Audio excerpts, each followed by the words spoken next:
they are the building blocks of our protein, because they are the building blocks of the protein. So protein, so we say, okay, it's protein.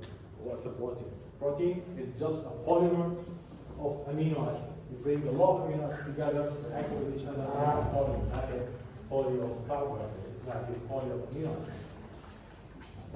Okay? And from the name, what does it mean for you guys? From the name, amino acid. What does it mean?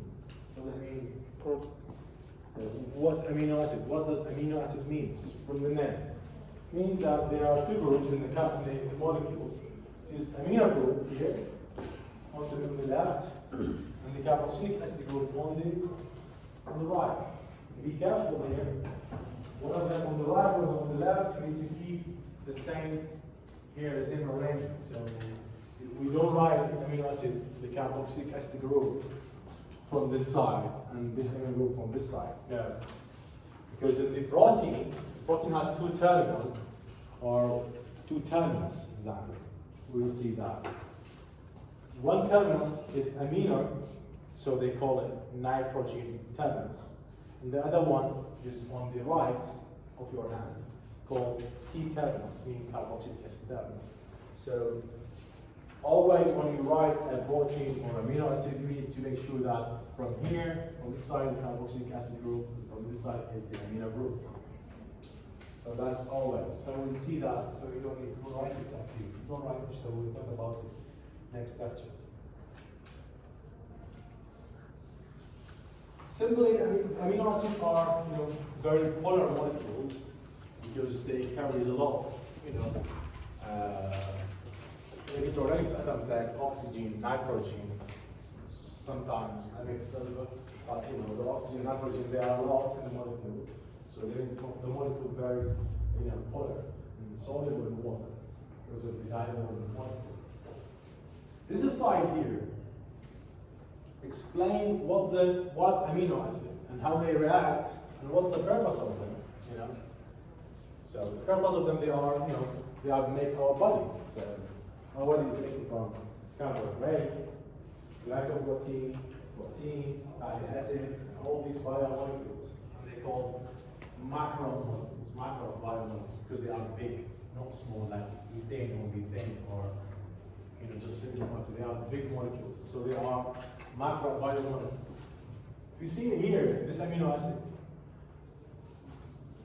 This picture simplifies what we are going to talk about. This lecture, and the next lecture, and the next lectures also in the protein. Because here, if you see, the amino acid is actually reacting with either with itself or with another amino acid to make the dipeptide, or tripeptide, or pentapeptide, or polypeptide, or the protein, because protein is bigger than the peptide. With the number of amino acids in the peptide, we know this is peptide or it is protein. So we know that also in the equation. So here, the amino group from one amino acid is reacting with carboxylic acid group from another amino acid to make the amide bond, which is peptide bond. Maybe this or this and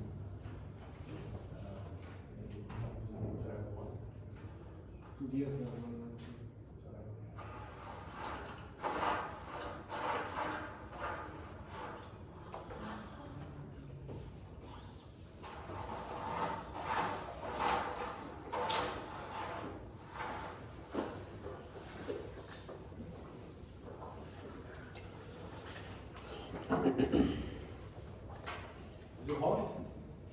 No, it's good. So this peptide bond here is dipeptide because there are two amino acids in the peptide, so we call it dipeptide, and then tri-amino acid, and beta, something like that. So this is peptide bond made between the amino group, reaction of the amino group with the carboxylic acid, release H2O, you count the number of atoms, and see we're going to H2O molecule comes out. So this CN, and here the carbon is called amide in organic chemistry. But because here in biomolecule we call it a peptide, as the peptide bond It is in fact amide bond. And this amide bond is very strong bond, really strong, very strong, which gives the stability for the protein to be stable and degraded unless some external condition come to the molecule and degrade it. But this peptide bond is strong enough to make the protein stable. That's why it's one of the reasons that make your hair stable. It's not degraded. So this is the main one, but there is extra interactions, extra physical interaction like hydrogen bonding, pi stacking, London force, ionic interaction, surface of the bond, SS bond. Those kind of secondary interactions makes the protein very, very stable. That's why you see some of your friends, his hair very straight and very nice, because he has a lot of these interactions in the protein.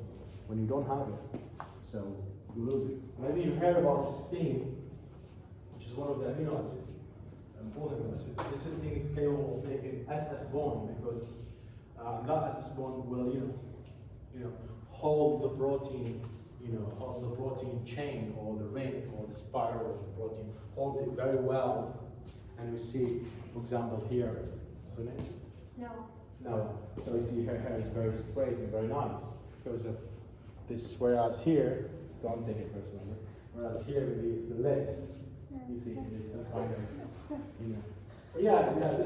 This comes from chemical background, so it's all from here. So because we are made from chemicals, so don't need to be shy. So when you increase the cysteine in the protein, you are stabilizing the protein more, make it very, very bind to each other and very strong. We'll see that in the next two lectures. So amino acid, very simple, it's just a carbohydrate, just an organic molecule, contain carbon, hydrogen, oxygen, nitrogen. But more importantly, it carries, two organic functional, which is the carboxylic acid group and the amino group. So that's why we say it's amino acid, because of the amino group and the carboxylic acid group. So we say amino acid. So this amino acid could be existed in two forms. So one of the form is called zwitteriol, which is this one here, right? This is zwitteriol. It's still neutral, but it's dipole. They are dipole. One pole on the nitrogen, one pole on the carboxylate. So instead of having this one, which is a neutral and not dipole, without any polar charges on the atom, so just NH2 here. Nitrogen here has free equivalence, so it's very neutral. And here the carboxylic acid doesn't lose its proton. So this is not a zwitteriol. So this is the normal thing. But however, this molecule doesn't exist like this. So it's preferred to be in this formula, where the proton here move to the nitrogen. So on the nitrogen there is here 2 electron pair. So that electron pair will take that proton and then make an ammonium ion here and carboxylate ion here, which make it very more stable. Why? Do you think why? Why amino acid prefer to be in a zwitteriol rather than this formula? Attraction Between who and who? between the ions. Ions. So ions with itself or with other molecule? With So- itself. But with other molecules it's also.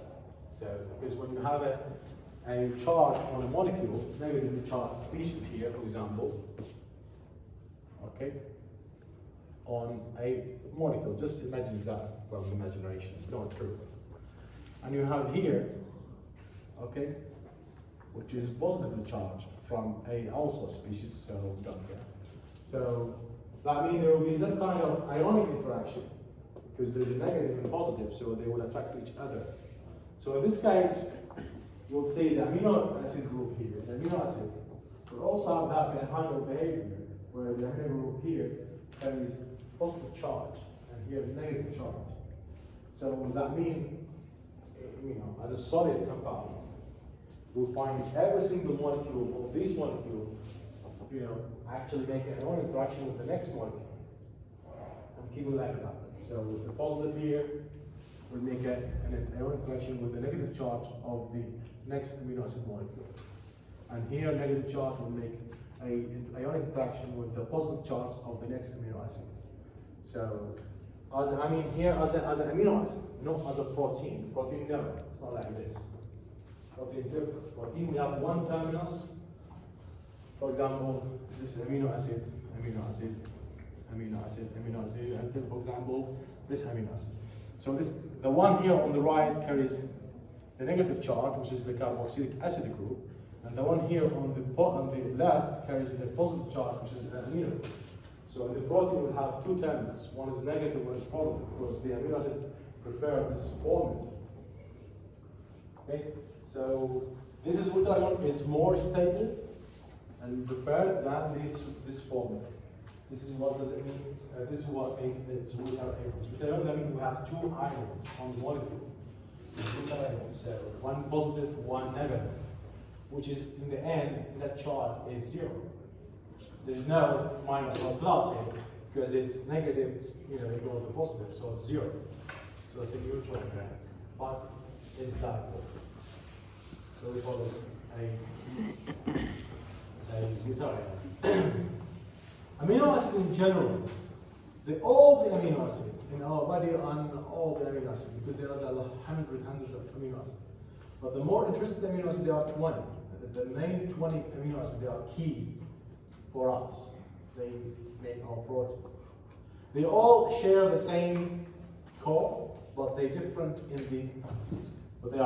in the side chain. So all the amino acids, they have carboxylic acid group, carbon alpha has hydrogen, and the amino group.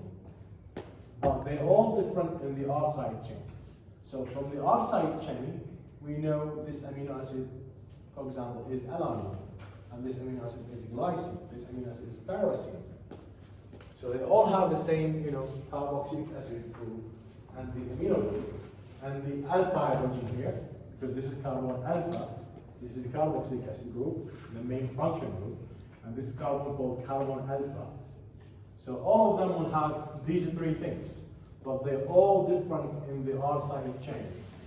Once you change the R side chain, you have different amino acids.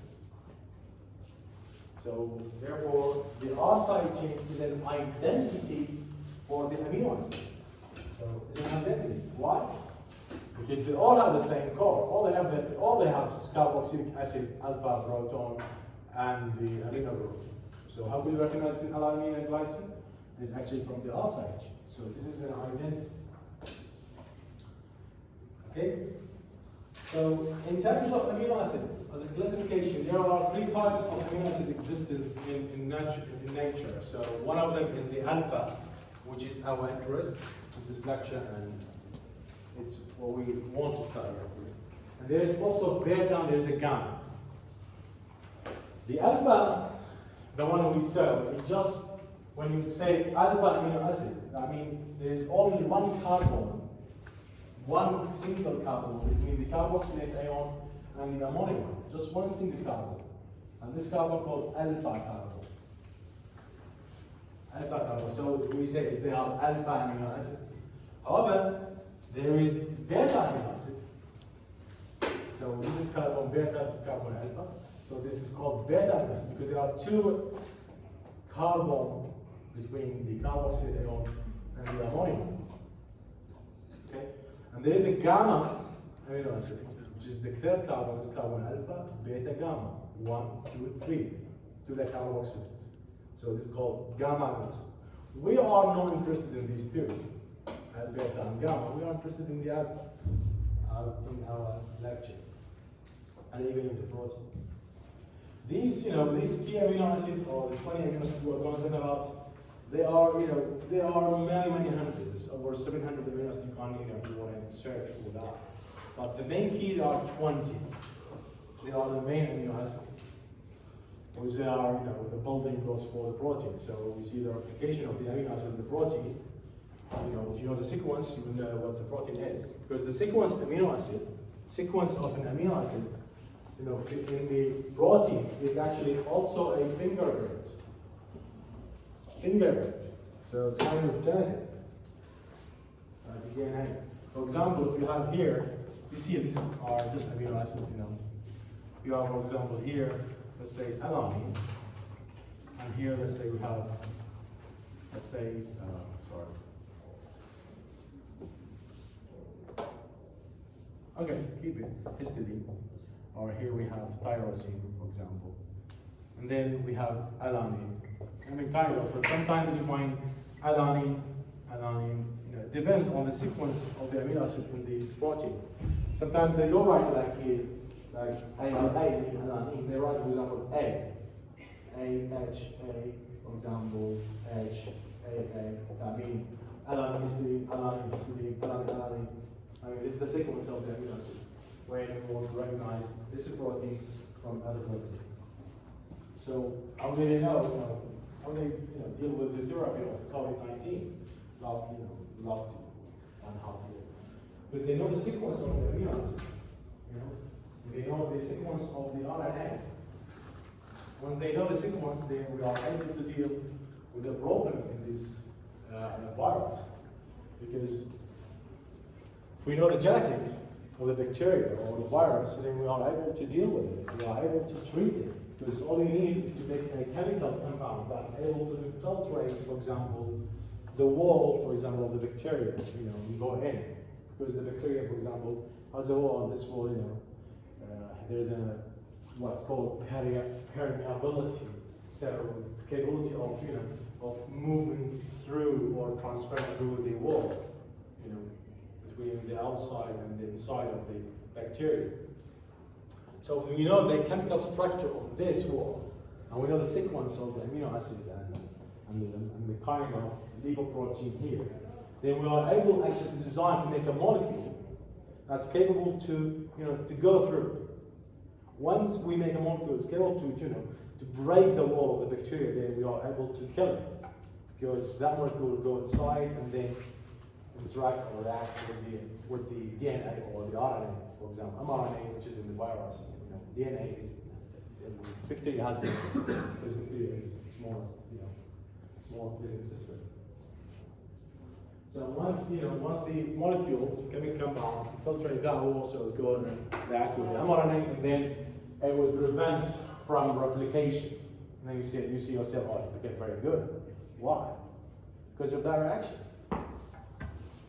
However, if the medicine that you make is not capable of infiltrating through that wall, for example, so the medicine is not active to all the disease. So this is kind of one single example. Some of the bacteria or some of the disease, they have different actions. Some of the disease that you need to take the medicine, it's not going to infiltrate the wall or anything like that. No, all you need to do is you bring that molecule, that medicine, and make it interact with the receptor, for example. And to stop, for example, the receptor from doing some actions, like kinase, or some receptors that relate to cancer. We need to stop that growing. We need to stop the growth of abnormal growth for the cell. So by binding to the receptor, because the receptor is the catalyst that's catalyzing the reaction. So we need to bring a molecule, a medicine, to interact with that receptor and stop it from doing the action. So it depends on the mechanism. So you will design your molecule and design your medicine. It depends on the mechanism. It depends on the receptor. I hope you learned something from what I said. So just example. Anyway, the common amino acid, there are 20 amino acids. We group them into different groups. Okay? Different groups. Some of them we call them polar, some of them we call them non-polar, some of them we call them acidic, some we call them basic, aromatic. Depends on the properties. So depends on the molecule we classify. For example, here, this is simple classification. The first here, this box, these 7 amino acids. You see, we call them non-polar amino acids. But anyone knows why they are non-polar, why we call them non-polar amino acids? Don't look to the carboxylic acid and amino group because these are the core in every single amino acid. So look to the R side chain. The R side chain, which is colored in yellow box. Look what's in common between those R side chain here. You know, they are different from each other, but in the physical properties they are quite similar. Are they polar group? Do you think here hydrogen, CH3, here CH3, CH3 here? Are they polar group or non-polar? Non-polar. They are non-polar. So they all have one thing in common. They carry non-polar R side chain. So that's why we say they are non-polar amino acid. Whereas if you see here, polar amino acid, they carry in their R side chain polar atom. So this one and this one here. And this one is actually quite polar because it's capable to lose its proton. Is the SH. Whereas here, aromatic amino acid, so look to the common thing is what? The name. Aromatic group. There's aromatic rings in all of them. So that's why we call them aromatic amino acid. So like phenylalanine, if you compare phenylalanine with alanine, so the difference is that the CH3 here has been, substituted by phenyl group. So we replace just one single hydrogen from the CH3 with phenyl group. And tyrosine is quite similar to phenylalanine, except that the para position here, this para position to here, or we call it number 4, position number 4. But in Latin we say para, here we have ortho, meta, para. Because 2, 3, 4. So this para position is up to with urge. And here the tryptophan nerve has different heterocycle here. This is tryptophan group, so okay? So based on the R side chain, we managed to classify them into different groups. And you see here also the basic amino acid and the acidic amino acid. So from the name, why they are basic? Why these groups are basics? Just think about it in a second.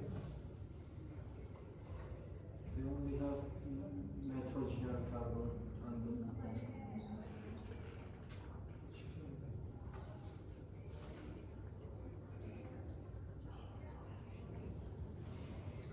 I'm going to my emails first. Because they thought it's a terrible email. It's not. Because I'm waiting for a decision on the paper, so I put it to Jordan in the UK. So I'm just waiting for the decision. I absolutely accept it. So why they are basic? Just remember from your general chemistry, some of the Lewis acid and boric acid like this. What do you remember from boric acid? What they do in boric base? What's boric acid? Accept the proton and base accepted. Okay, so that means when a base accepts the proton, it's a boric base. So and the one who removes the proton is the boric acid. Okay? So if the group is actually natural group, like NH2 or NH3. NH3 group. Let's say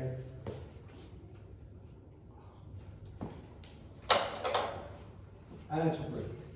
When it doesn't, when actually accepts the proton, what we call it? We say it's ammonium ion. Okay?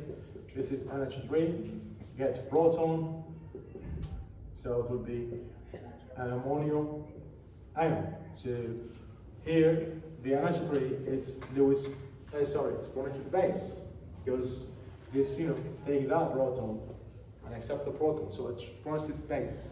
So similarly, I just want to continue here. So the base, therefore, here becomes positively charged because of the proton.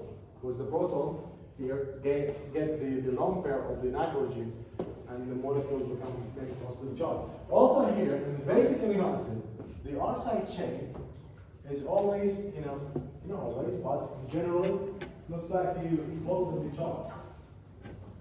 Why positively charged? Because it accepts the proton from the solution. So that's why it becomes positive charge. However, if you remove that proton, just remove it, So that part would be just like nitrogen, there's no charge here. But because this nitrogen here, you get the proton from solution, so it becomes positive charge. The same thing for the lysine here. So the NH3 there, NH3 plus, so it's actually, in reality, it's NH2, because nitrogen accepts all the three equivalence points. So the equivalence for the nitrogen 3, that's NH3. So, but when it accepts one proton, it becomes NH4. But here, because it's already NH2, because it's already attached to a molecule, so it's NH2. Once it accepts one single proton from the solution, it becomes positive charge. So that's why they are positively charged, because they are good basic Bronsted base, because they are good Bronsted base. The same thing also for the arginine. This is the arginine group. Here is NH actually. So in fact here there's NH group. Here is NH group, but because this nitrogen has lone pair, so it's capable to get a proton and become NH2 plus. That means those amino acids are basic amino acids because they are Bronsted base. They're able to accept the proton. They are not able to give proton. They don't give proton because they are base. However, so if you look to the acidic, they are opposite behavior.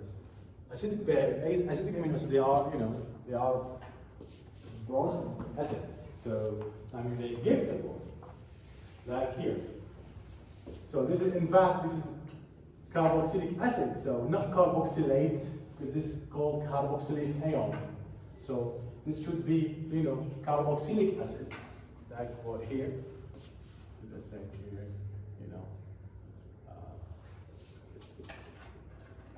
so this is the R is, just imagine this is R. So the R side chain in origin has carboxylic acid, but because it's acidic, so it will lose its proton and becomes negatively charged. Therefore, when we say acidic amino acids, that means remember that those R groups, carries negative charge. That's why they are negatively charged, because they are acid. They give the proton, like acetic acid. And even glutamic acid. So aspartic acid and glutamic acid, they give the proton. So what about these? Asparagine and glutamine. Why do we put them in the amino acid group, in the acid group, in the acid box, or acid block? What about these amines here? Why we put them in? Because these amine groups are acidic groups actually. They are acidic. But not like here, not like glutamic and aspartic. They are definitely weak acid. They have properties of acidic because of the amine group here. And here the proton is very acidic. This proton is very acidic. This proton, this one. Alpha proton, the amine is acidic also. So this kind of classification is very simple.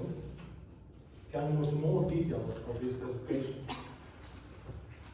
We can talk now about basic and non-basic. We can talk about the polarity. We say these are polar or non-polar. Polar, ionizable, polar, non-ionizable, non-polar, non-ionizable approach. So we want to talk now about the polarity and the ionization process for this amino acid. So and how they relate to the pKa or the pH of the solution. So the pH and the pKa of the solution is important, very important for the protein. I will say why. So if you are in an experiment in a lab, for example, and you want to isolate a protein, for example, you bring a protein from bacteria, for example, and you want this one to be isolated from the rest. What you should do is to provide a condition, some chemical environment for this protein to be isolated from the rest. So therefore now here we need to play with the pH. So this protein, for example, it will become like a solid or isolated when the pH is like around 3 or 4. Whereas this protein could be isolated when the pH is around 9 or 10. That means we need to play with the basicity and the acidity of the environment, of the solution, and then we are able to isolate that protein. And how could we do that? Because of these properties for the amino acids, because of these properties for the amino acids, we are able to isolate the protein. So, if we want to isolate an acid, for example, and it has that kind of acidic properties, so we need to increase, the basicity, because we want to get rid of the proton from the acid, and then convert that acid into a salt, and then it will be precipitated in the solution like this. So when we remove proton from here, and there's just imagine this. So you have this carboxylic acid group, and you add a base, okay, like any NaOH. What's going to happen?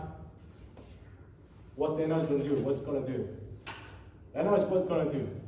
What do you think? Just simple. If you have carboxylic acid here, and you have NaOH base, what's going to do? You remember reaction between strong acid, strong base, or weak acid, or in general, between acid and base, what are we going to have? We have salt and, Salt. we have salt, we have a kind of, salt. But it depends on the strength of the acid and base, whether we're going to end up neutral or non-neutral. That depends on the acidity and basicity of both. So if we have a weak acid, and we add to it kind of strong base, you will get here salt. So you get, Na. So that salt, that ionic species, make it very salt, so it will precipitate in the solution. Because like NaCl, why NaCl it's solid without the water? If you see the NaCl, it's solid. Why it's solid? Because of this ionic bond between the Cl, which is negatively charged, and the sodium positive charge. So the same thing here will happen also. That will become a salt. If you have heard about sodium acetate? Oh, sorry. Sodium acetate. Sodium acetate is a salt. It's a solid, it's not liquid like acetic acid. Why it's solid? Because of this ionic bond between the oxygen from the carboxylic ion and the sodium. So it will become like a kind of, what should I do? I don't know. So based on these properties, then we are able, Kasu, please, you are not able to listen, then you should go. What was the point of existence here? So you can't go. Sorry, teacher, it's for But attendance. it's not polite. It's not responsible behavior to do like this. You do it every Teacher, single it's time. not for you to. I didn't mean to disrespect you, but I'm here You already for. did. No, that's not disrespect. If If you understand like that, it's the I'm third sorry. time but we're no. doing it here, so it's not good. So I gave you 3 chances to stop doing this. If you are not able to attend the lecture, you don't have to attend it. And I It's don't not care about I don't care disrespect about or the attendance, honestly. Because this is when you tell someone, you try to explain to him and he doesn't care about it. And then you'll be angry and you just think. And you see that, you talk to your friend, for example, your friend doesn't listen to you. He's just interested in something else. And you just think, oh my God. You just walk away. And then after that, say, oh yeah, sorry, I've been busy with something else. This is not, it's not responsible behavior. So, you are not interested in the lecture, you feel you are tired. So, you're always tired, because it's the third lecture, the third time you're not tired here. So, I don't want to say things like this, but I'm sorry because you're forcing me to say things like this. I don't mean it. If you are not able to attend the lecture, don't come to the lecture. Don't worry about the attendance. I don't care about it. Because for me, I'm in charge of this system. Anyway, so based on these polarities of the outside chain, you will be able to isolate these proteins from solutions, or to isolate this amino acid. So now, let's see, when you do the first group there, non-polar amino acid. We know they are non-polar, but here we have another 2. There we have just 7 in the last classification, but here we have another 2. The tyrosine and the tyrosine and the phenylalanine and the tryptophan. They are non-polar. There we just specify them. That slide we specify them as an aromatic based on the R side chain. But here we want to specify them whether they are polar or non-polar. So those two, tryptophan and phenylalanine, they are non-polar groups because the R side chain is actually not quite polar. Even the amine group here, doesn't make it very polar because we have here, big aromatic rings, so make it very non-polar. So because they all have one thing in common, all of them has, just one single, non-polar R side chain. But the problem with the other ones, here, the polar amino acid, but non-ionizable. They have polar group, but this polar group, they are non-ionizable. What does it mean by non-ionizable? What do you remember from general chemistry? So, what do you remember? Why they are, what does it mean, ionization, for you? Positively and negatively charged. Ions what? Positively charged or negatively charged. What does it mean? What do you mean by that? And the compounds from that solution Yeah. produce negative and See, positive. so dissociating. So there is either full dissociation or partial dissociation. If you remember from strong acids from base or weak acid base, they have kind of relative dissociation. We say this is totally dissociated acid because it's strong. When it's strong, so it's totally dissociated into negative and positive charge. So the solvent is capable of separating the negative and the positive charges from each other, like HCl. So the proton will be surrounded by a shell of water molecules. And the chloride ion will be also surrounded by a shell of water molecules, like a ball. And then the solvent managed to isolate them, then it's full dissociation. Whereas in acetic acid, because it's a weak acid, so there will be no full dissociation. So therefore the water is not capable to dissociate all of the acid, because the acid itself is not strong. Like acetic acid here, when you have acetic acid here, instead of this we have H here. So it's not strong, so it's not gives its proton easily. So that's why we say non-ionizable. That means the acid, so that means the amino acid it has a polar R side chain, but this R side chain is not ionizable. So this, for example, serine here, look at the serine, okay? Look at the serine. What's the R side chain here? It's kind of CH2OH here. So just simple alcohol. So if you want to ionize this proton and take the proton from here, you need to add something to take that proton, because it's not easy to take it. So the water is not able to take the proton, because we measure the ionization based on the water. So the pK of the water, how much is it? So it's around neutral, it's in 7. So the water behaves sometimes like a base, sometimes like an acid. So the pK of the water as a base is 7. So if you look at the pKa here, how much is it? 13. It's around 13. That means this is a proton. You want to take this proton and ionize this side chain. You need a base stronger than 7. You need a base actually around 15 or 16 to take that proton. Whereas the water is just pK of the water is just 7. So 7 is not competing this 13. It's not able to compete it. So it's not able to do it. So that means this is still polar. Okay? When we say polar, that means is the OH is able to make a hydrogen bond. For example, here OH. So just simply, it's polar because the group here is polar. So able to make hydrogen, long pair will make hydrogen bonding with H2O, and this one will make hydrogen bonding also with H2O. And this long pair will make hydrogen bonding with H2O. I mean, every single OH will make 3 hydrogen bonding.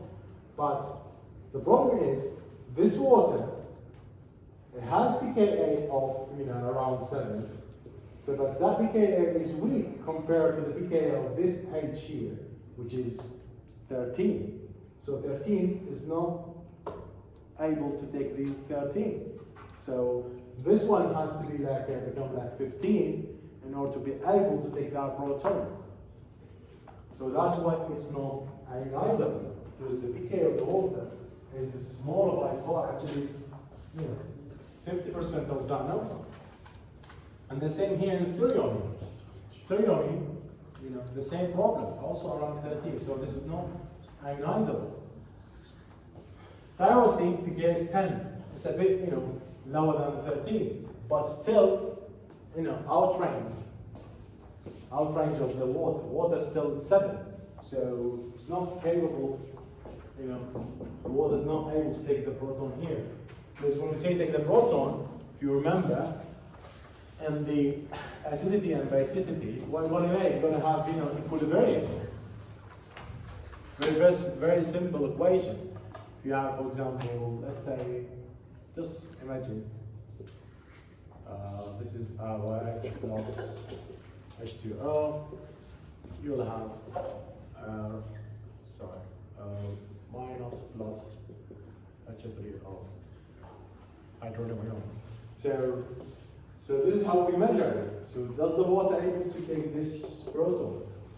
Still is not able to take this proton from tyrosine because the pKa of tyrosine is still around 10. So it needs a base stronger than 10, like 12, like carbonate, like a K2CO3. K2CO3 is around 12 or 13 pKa of it. So it's able, this carbonate, if you add carbonate to the solution, so the carbonate will take that proton. So they even take it because the pKa of the carbonate is higher than 10. But if you just add this molecule with water, it will not ionize because the pKa here is 10, around 10, and the pKa of the water is 7. So it's about the pKa. Who has pKa than the other? So, but there is some bases has pKa of more than around 35 or 50. They are so dangerous. They not like an image. No, stronger, like a LDA or terbutyl lithium. You will hear about them in the organic chemistry. So also here, cysteine, the pKa of it is not high, it's very low, 8.2, but still is not competing the H2O. H2O is still at 7. Asparagine is totally not competing us because if you want to take a proton from here, we are not able to take a proton from the NH2 here. This is an amide. We are not able to take a proton. However, if this NH2, we replace one of these H here by R group, then we are able to take a proton from here. But if you want to take a proton from here, you will take it from this alpha carbon and the glutamine and the asparagine. See? NH2.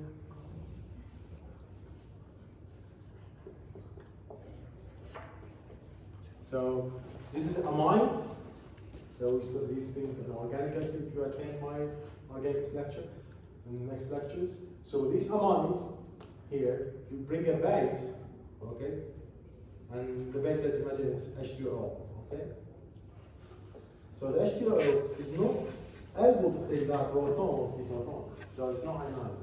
So also H2O is not able to take this proton because this proton is still this proton called alpha proton because it's located on the carbon alpha. This proton is located on the carbon alpha, which is carbon alpha. This is called acidic carbon. So the proton here is acidic proton. Why acidic? You remember why? Why we said it's acidic proton? Because it's actually on a carbon next to carbon group. This carbon is electron withdrawing group. So when we say electron withdrawing groups, that means this group is actually taking the electron from the next groups here, because it's electron withdrawing group. So it will pull the electron of these atoms here towards this group. Okay, and therefore these atoms will be kind of electronically deficient, as there's deficiency in electrons here. And therefore, this proton here and this proton here are the same, will be acidic. That means it's nearly, the electron of this hydrogen is actually in this direction. So it's not close by the hydrogen atom, it's actually close by the carbon, because the carbon already sacrificed from this terrible group next to it. So therefore we say this proton is acidic. So if we have a base, good base, so we are able to take it. However, this is acidic. But if you talk about this carbon and this carbon, so now, who's acidic here? This is not acidic. This is not acidic. The only one is this carbon, because this is directly affected by the carbonyl group. Whereas here, this one here, they are not affected by here, because the one who sacrificed actually this carbon, sacrificed from this, stealing agent. They just steal, take it from to work. So that's why the glutamine and the asparagine, they are not ionized in the water, because the pKa of the water is just 7. And the pKa here is around 30 or 25, something like that, as I remember. So it's totally outcompete.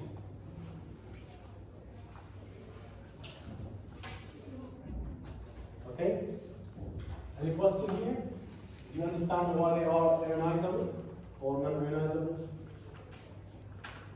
It's about, are we able to ionize it in the water or not? So these are measured, these pKa are measured in water. So therefore they say they are polar, so they dissolve in the water, but they don't give their proton because the water is not able to take the proton. The acidic, no. The acidic, they are already polar. Acidic and the basic, they are polar, but the acidic groups, they look to the pKa of the acidic groups here. Aspartic acid pKa is 3.6, so it's even better than the acetic acid. So, which one is best to give the proton? Acetic acid or the aspartic acid? Forget about the carboxylic acid and amino group. Those are the basic, form. Just think about the R side chain, the one that's in blue. The one that's in blue. Which one gives the proton faster? The acetic acid or the R side chain or the aspartic acid? So we have the R side chain here. Okay, I'm drawing that here. This is, we have, so this is acetic acid. Okay, and here aspartic acid. Okay? So this is the R side chain of the aspartic acid, and this is the acetic acid. Which one is better? This has pKa 3.6 pKa, and here the pKa around 4.7. pKa for acetic acid is 4.7, pKa for aspartic acid, the R side of the aspartic acid is 3.6. Which one gives the proton faster? The water. Acetic acid or the aspartic acid? Aspartic acid. Why? pKa for the aspartic acid here is lower than the pKa of the acetic acid. So therefore, this R side chain is more acidic than the acetic acid itself. So it's capable to move the proton. So therefore, they are highly ionized. They are very ionized amino acid. Whereas the glutamic acid is also ionized and also acidic, but a bit less than the aspartic acid because the pKa is 4.2. But still 4.2 is better than the acetic acid because acetic acid is 4.7. So 4.2 is a smaller number compared to the acetic acid. So that's why they are acidic, because the pKa is in the acidic area. Whereas the basic amino acid, we have here some kind of, let's say, interruptions. So look to the lysine and the arginine here. Lysine and the arginine. Look to the pKa. It's nearly, because they are basic, not like the non-ionizable. Don't mix up between those, or the pKa of those molecules, with here. Here, we talk here the pKa of removing the proton from the species. Because this species is supposed to give a proton, because it's OH. Whereas there, don't get confused with here, because here we have NH2, so it's base. And here we have NH, so it's base. We mentioned why they are base. They are monostic base. So the pKa here is 12.5. This pKa not a number for acidity. This pKa is a number for the basicity. Okay? So those arginine and lysine has a pKa of 12.5. So that means they are able to take the proton from the water, not to take the proton from the water.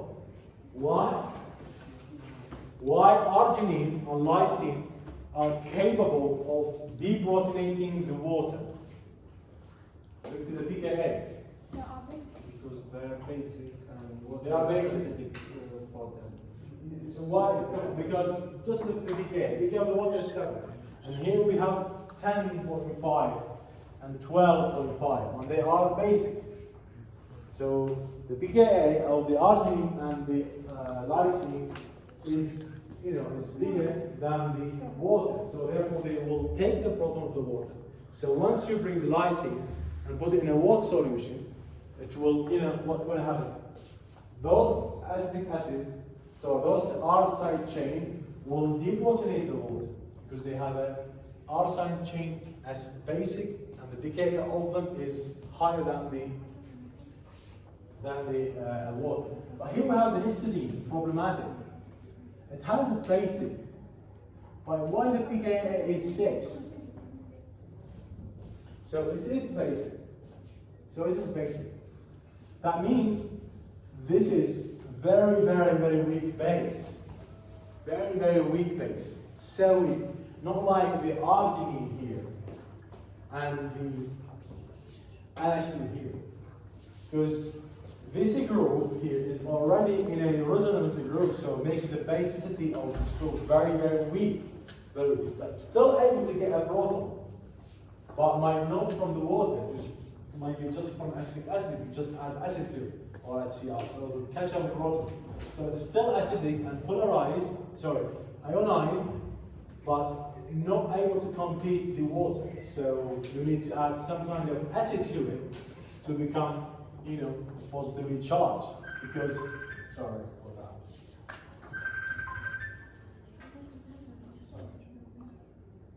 Because this group here, you just remove the proton here, just remove it. Okay? This ring is very weak. Because the number is already in a resonance. So it's not able to, take a proton very easily like here, because this is not in a ring, so it's no resonance, it's just NH2, it's very basic. Whereas here, it's in a ring, and there is a resonance in double bond here, so there is stability in the ring because of the resonance, because of the double bonds. So it doesn't like to take a proton. Whereas here, there is no ring, and it's just NH group here. So that nitrogen will be very negatively charged. So it will catch up a proton from the solution. So that's what the difference between acidic and basic. Just don't get confused between the lysine and the arginine here and the glutamic acid, for example, aspartic acid. Here, they are able to take the proton from the water because their pKa is higher than the water. Whereas the glutamic and the aspartic, their pKa is, is lower than the water. They give a proton to the water. Whereas here, they take the proton from the water. Okay? That's it. You want to take a rest or you want to continue or it's up to you? Sorry, this might sound Hmm? to this lecture. Yeah, I mean, this lecture is not big, it's very simple. It's 1 second please. Hi.